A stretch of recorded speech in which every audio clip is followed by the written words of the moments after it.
पकड़ो इसे। महारानी, लगता है कुछ अनर्थ होने वाला है।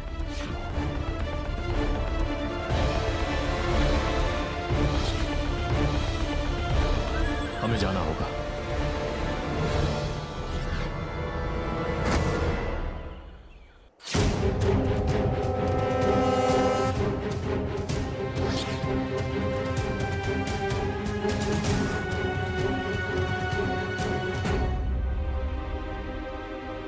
पकड़ो इसे, पकड़ो इसे, भागने ना पाइए, पकड़ो इसे, पकड़ो इसे,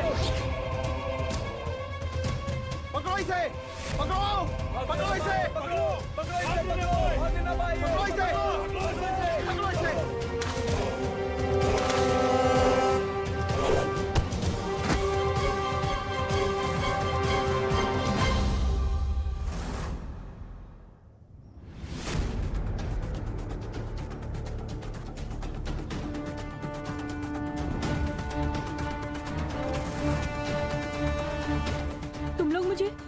मारना चाहते हो ना? ठीक है, आओ और मेरा अंत कर दो। मुझे भी नहीं चाहिए ऐसा जीवन।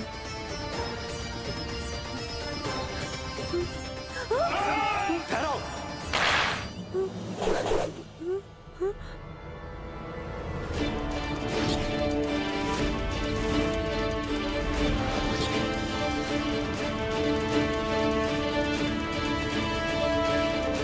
क्यों मारा इस बालक को? क्या अपराध किया इसने? यह हमारे समाज के लिए घातक है। घातक? कैसे? क्योंकि इस बालक का कोई पिता नहीं है, कोई गोत्र नहीं है। अगर ये बालक जीवित रहा तो एक गोत्रहीन परंपरा की स्थापना होगी। ये कुलहीन है, गोत्रहीन है, इसका निर्णय तुमने कैसे कर लिया? ये निर्णय हमारा नहीं है, हमारी राजकीय धर्म सभा का है, और धर्म सभा का निर्णय हम सबको मानना पड़ता है। क्या तुम्हारी धर्म सभा ये नहीं जानती, जो मनुष्य जीवन दे नहीं सकता उसे जीवन लेने का कोई अधिकार नहीं? कुल और गोत्र से बढ़कर है मानवता, जीने का अधिकार। हमें ज्ञान मत दो। अपनी भलाई चाहते हो तो चले जाओ यहाँ से, वरना देवव्रत के साथ साथ तुम भी मारे जाओगे। तुम लोग इस बालक को छू भी नहीं सकते।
कौन हो आप?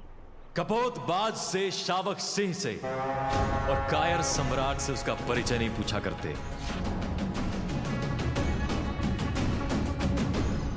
चक्रवर्ती सम्राट विक्रमादित्य हैं हम। राजा विक्रमादित्य।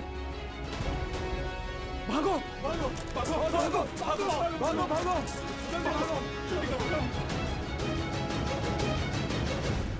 राजन, आपने मेरा जीवन बचाकर अच्छा नहीं किया।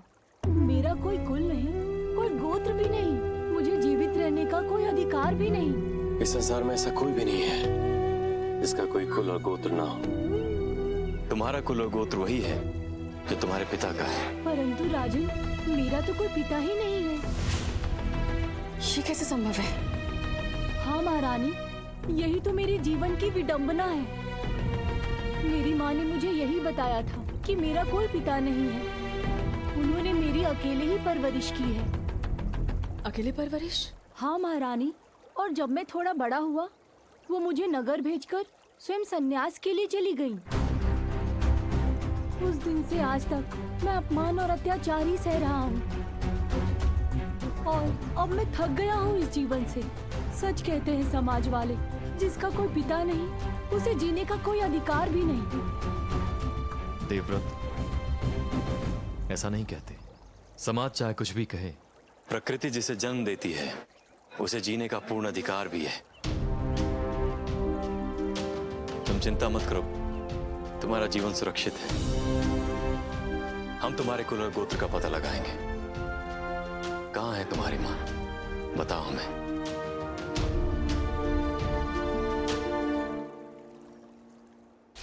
राजन, अब तेरे धर्मज्ञ होने की परीक्षा आरंभ होती है। देखना यह है कि जिस बालक के साथ धर्म नहीं अधर्म किया है, उस धर्म के विरुद्ध जाकर कैसे सिद्ध होते हो तुम धर्मज्ञ।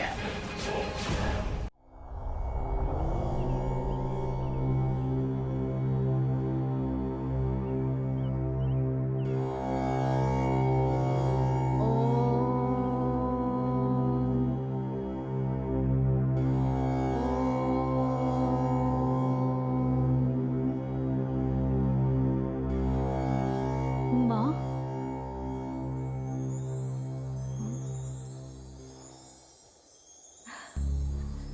माँ, पुत्र, तुम यहाँ? माँ, मैं तुमसे मिलने आया हूँ। पुत्र, मैंने तुमसे कहा था ना कि तुम अपना जीवन जीने के लिए स्वतंत्र हो। फिर यहाँ क्यों आए? वो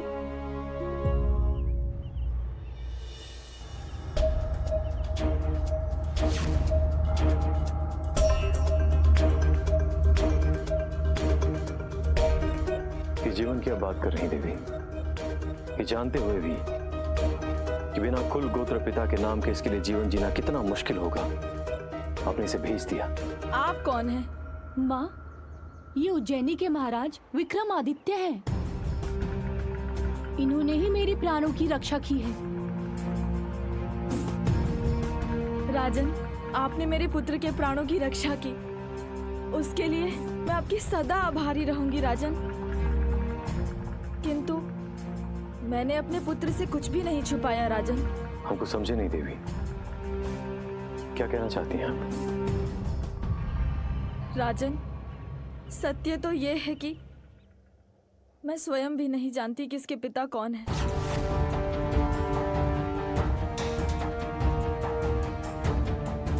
देवी, आपके आंसू बता रहे हैं कि आपने जीवन में किसी बहुत बड़ी कठिनाई का सामना किया है। कृपया आप हमें बताइए, बात क्या है?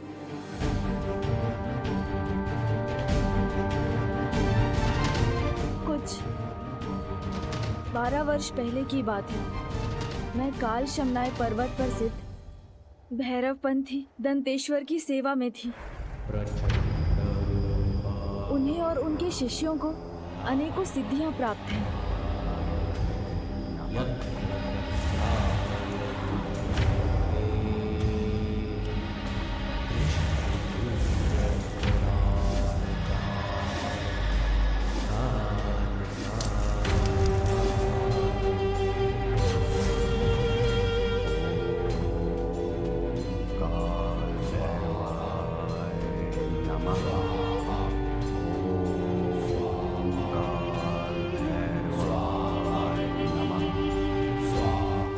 प्रणाम गुरुदेव। क्षमा कीजिए गुरुदेव, आपकी भैरव साधना के लिए आज किसी चौपाया जीव का रक्त नहीं मिला।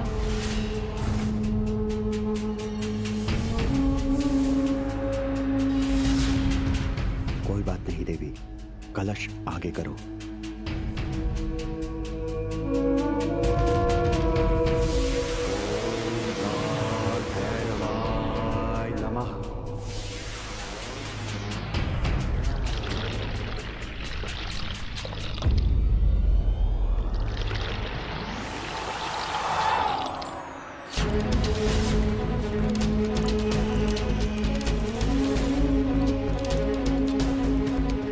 अब इस पात्र को यहीं रख दो देवी, और यज्ञ की अन्य सामग्री की व्यवस्था करो।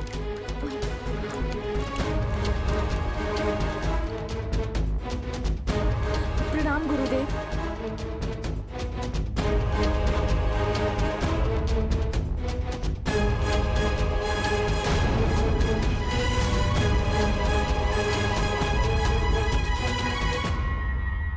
वो मठ ऐसा था जिसकी साधारण मनुष्य कभी कल्पना भी नहीं कर सकता था। वहाँ जो चाहो अपने आप मिल जाता था।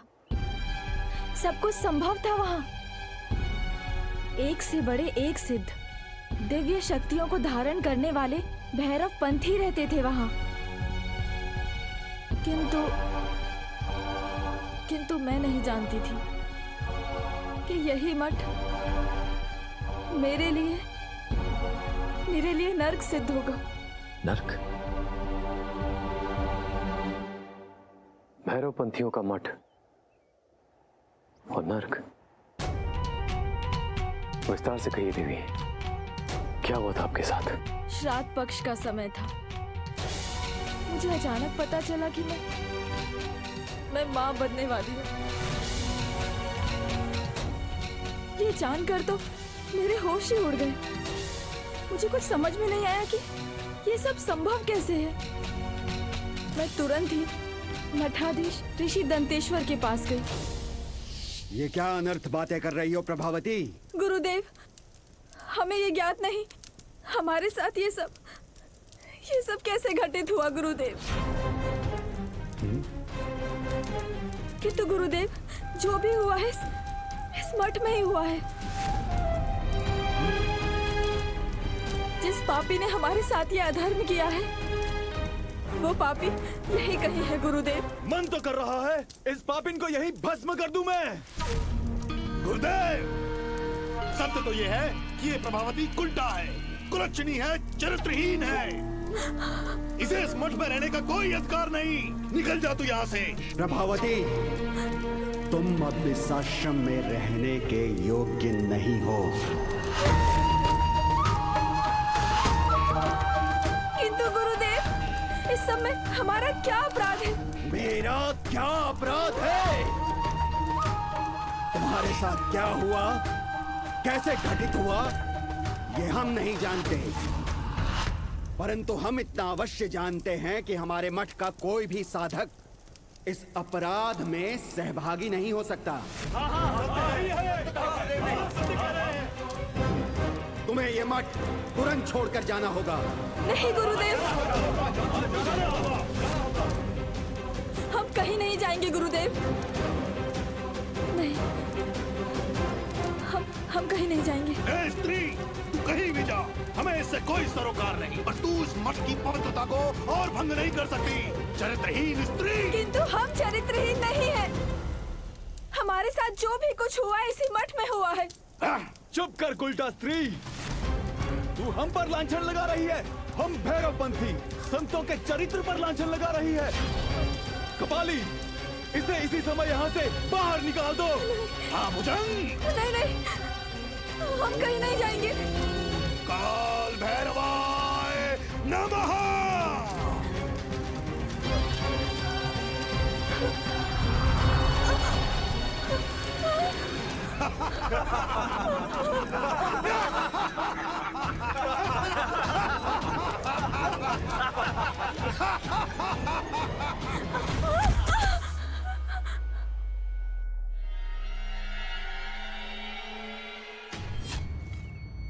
राजन, मैं तो उसी समय अपने प्राणों का अंत कर देती, किंतु इस मासूम सी जान के लिए मुझे जीना पड़ा।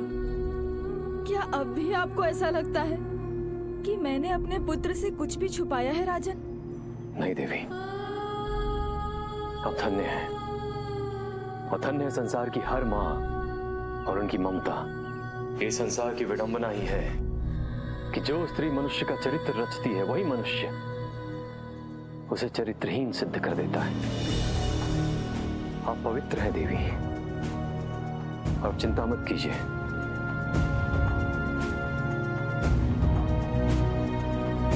आपके पुत्र देवव्रत को न्याय हम दिलाएंगे,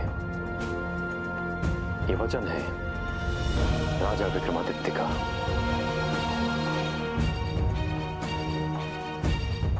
चलिए, हमें उस मठ में ले चलिए।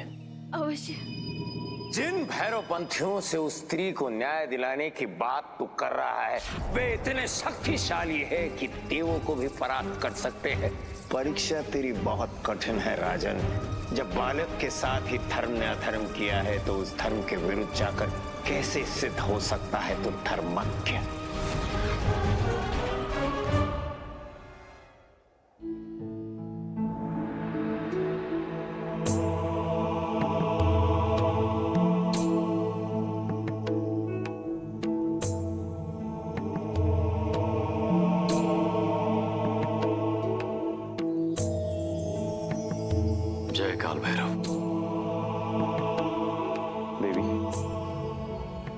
लगता है इस मठ में कोई भी नहीं है।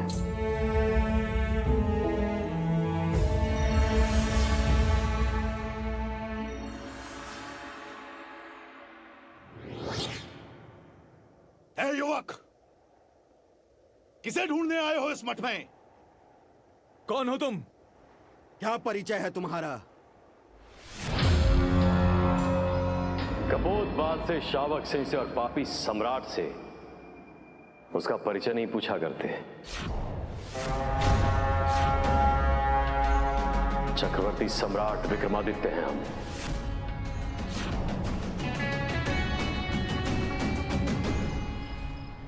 यहाँ क्या ढूंढने आए हो सम्राट? स्त्री के साथ हुए धर्म का हिसाब करने। आपके मठ के किसी पापी ने इनके साथ अधर्म किया है। अब समय आ गया है जब उसे दंडित किया जाए। सम्राट,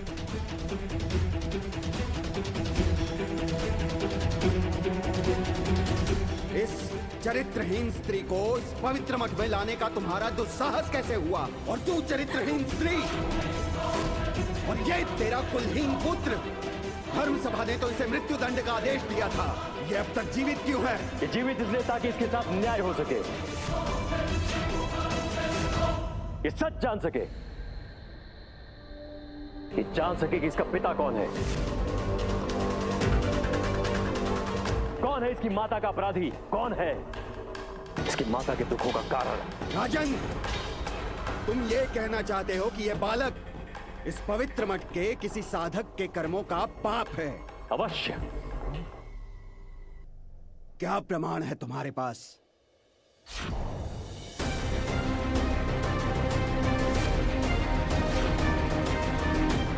और ये स्त्री जो स्वयं चरित्रहीन है? राजन, हम भैरवपंथी हैं और हमारा चरित्र इस हिमखंड की भांति उज्जवल है। आपके मठ के किसी पापी ने आपके पंथ पर कलंक लगाया, तब आपने कुछ नहीं किया, और आप अभी कह रहे हैं कि आप धर्म के रक्षक हैं। तुमने आज हमारे मठ पर नहीं, हमारे जीवन भर के साधना पर उंगली उठाई है।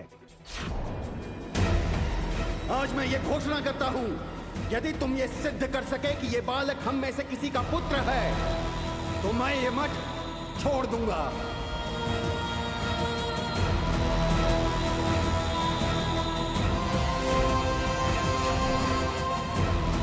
अपने जीवन भर की साधना का त्याग कर दूंगा, अपना केश मुंडवा लूंगा, और जो भी दंड तुम मुझे दोगे वो स्वीकार कर लूंगा। हाँ हाँ, स्वीकार होगा, स्वीकार होगा।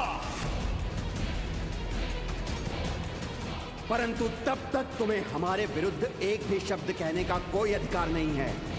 अब जाओ और प्रमाण लेकर के आओ।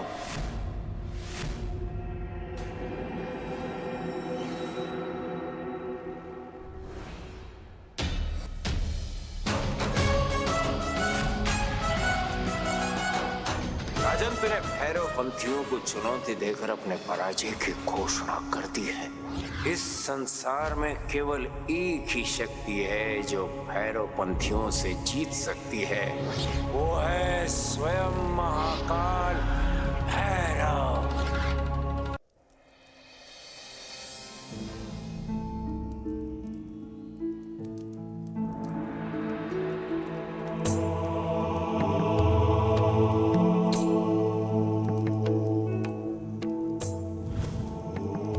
हे रुद्रावतार, हे काल भैरव, इस संसार में कुछ दुष्ट, पापी और पाखंडी अघोरी आपके पंथ को भ्रष्ट कर रहे हैं।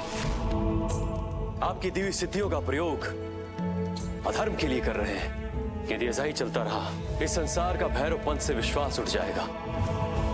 ऐसे ही कुछ दुष्ट और पाखंडी लोग एक स्त्री और उसके पुत्र के लिए संकट बने हुए हैं। हमें उन्हें न्याय दिलाने की शक्ति दीजिए। हमारे पास हमारा पुरुषत्व तो है, किंतु हमें अपने भीतर स्त्रीत्व जगाना होगा, ताकि हम उन पाखंडियों का भेद खोल सके। हमें शक्ति दीजिए।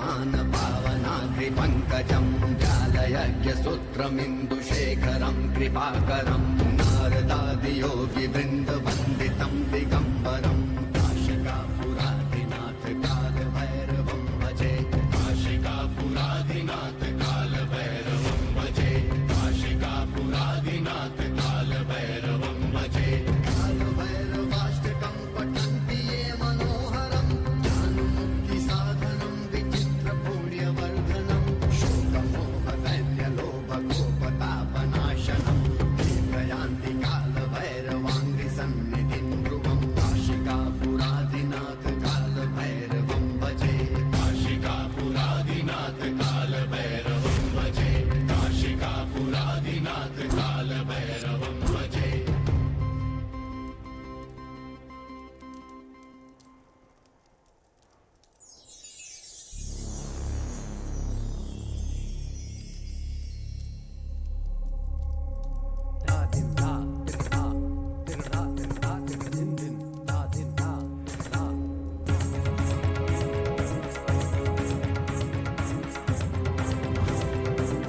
भैरव पंथियों, अब समय आ गया है। जो अधर्म तुमने किया है उसे तुम स्वयं ही स्वीकार करोगे।